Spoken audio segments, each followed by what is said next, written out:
మనకు ఫాస్ట్‌గా రిజల్ట్స్ రావాలంటే 5x55 ఒక టెక్నిక్ ఉందండి. సో, ఎవరైతే ఫాస్ట్‌గా ధనాన్ని ఆకర్షించాలనుకున్నా, లేదా ఏదైతే కోరుకున్న కోరికలను వాస్తవ రూపం దాల్చాలన్నా కూడా the best technique is the 5x55 technique. అంటే ముందుగా చాలా క్లారిటీగా ఉండాలండి. మన గోల్ ఏంటి? మన లక్ష్యం ఏంటో దాని గురించి స్పష్టంగా ఉండాలి. ఎవరికైతే గోల్ పైన స్పష్టత ఉండదో, ఓకే, ఆ లక్ష్యం అనేది వారి మనసులో ఉండదో, వారు ఆ లక్ష్యాన్ని సాధించలేరు. First write down paper. First ఏదైనా ఒకటి అఫర్మేషన్ తీసుకొని దాన్ని ఫస్ట్ పేపర్ పై రాయాలి. తర్వాత దాన్ని రియాలిటీకి తెచ్చుకోవడం కోసం 5x55 టెక్నిక్ ఏందంటే 55 టైమ్స్ మనం ఒక గోల్ రాయాలండి. ఎన్ని రోజులు రాయాలి? 55 టైమ్స్ 5 డేస్ ఆగకుండా కంటిన్యూస్‌గా రాయాలి. అలా రాసేటప్పుడు మొత్తం మన మనసు మొత్తం గూడా అది ఆల్రెడీ జరిగినందుకని రాయాలి.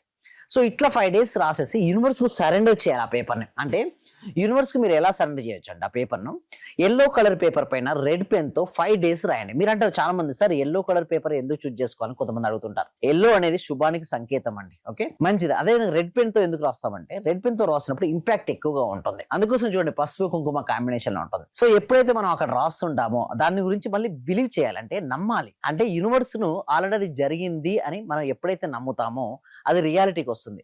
5 రోజులు చేయాలండి. 55 టైమ్స్ కంటిన్యూస్‌గా ఏదైనా ఒక అఫర్మేషన్ మీరు ఎంచుకోండి. అంటే మీకు జాబ్ రావాలని మీరు అనుకున్నారు. నాకు జాబ్ వచ్చినందుకు విశ్వానికి హృదయపూర్వక కృతజ్ఞతలు. లేకపోతే మీకు ఇంకేదైనా ఇల్లు ప్రాపర్టీ సేల్ అవ్వదాం అనుకున్నారు. ప్రాపర్టీ సేల్ అయినందుకు. సో, మీకు పర్ మంత్ ఇన్‌కమ్ లెవెల్ పెంచుకుందాం అనుకున్నారు. సో, మీరు ఎంతైతే ఇన్‌కమ్ ఉందో దానికి డబుల్ పెట్టి రాయమంటారు. ఎందుకంటే మోర్ దెన్ డబుల్ అని ఎందుకంటారంటే ఎప్పుడైనా సరే గుర్తుంచుకోండి. మీరు సపోజ్ ₹1,00,00,000 అనుకున్నారు. నెలకు ₹1,00,00,000 సంపాదించాలనుకున్నారు. అయితే ఏమవుద్దంటే సబ్‌కాన్షియస్ మైండ్ బిలీవ్ చేస్తే ఓకే అండి, పెట్టొచ్చు. మీ సబ్‌కాన్షియస్ మీ నెలకు 5,000, 10,000 వస్తున్నాయి. బట్ మీరు ఒకటేసారి ₹1,00,00,000 అన్నారు. సో, ఏమవుద్దంటే సబ్‌కాన్షియస్ అంతగా బిలీవ్ చేయదండి. సబ్‌కాన్షియస్ మైండ్ బిలీవ్ చేయకపోతే అది వాస్తవ రూపం దాల్చదు. సో, బిలీవ్ చేసే విధంగా ఉండాలి. అంటే మన ఇన్‌కమ్ లెవెల్ ఎంత ఉందో తెలుసుకొని ఇప్పుడు సపోజ్ మీకు ఒక ₹50,000 వస్తున్నాయి. సో, మీరు ఏమడగొచ్చు అంటే యూనివర్స్‌ను డబుల్ అంటే మోర్ దెన్ ₹1,00,000 వరకు మనం అడగొచ్చు.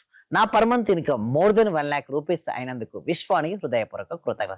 ఎన్నిసార్లు రాయాలండి? 55 టైమ్స్ 5 డేస్ రాయాలండి. ఇలా అప్పుడు రాసిన తర్వాత 6th రోజు ఏం చేస్తారంటే సరెండర్ టు ద నేచర్ అండి. అంటే పేపర్‌ని ఏం చేయాలంటే పీసెస్ చేసేసి మొక్కలకు, ఓకే, మొక్కలకి ఇయొచ్చు, లేదా ఫ్లోయింగ్ ఆఫ్ ద వాటర్‌లో ఇయొచ్చు, లేదా ఫైర్‌కి ఇవ్వచ్చు. ఇచ్చేసి సరెండర్ అయిపోవాలి.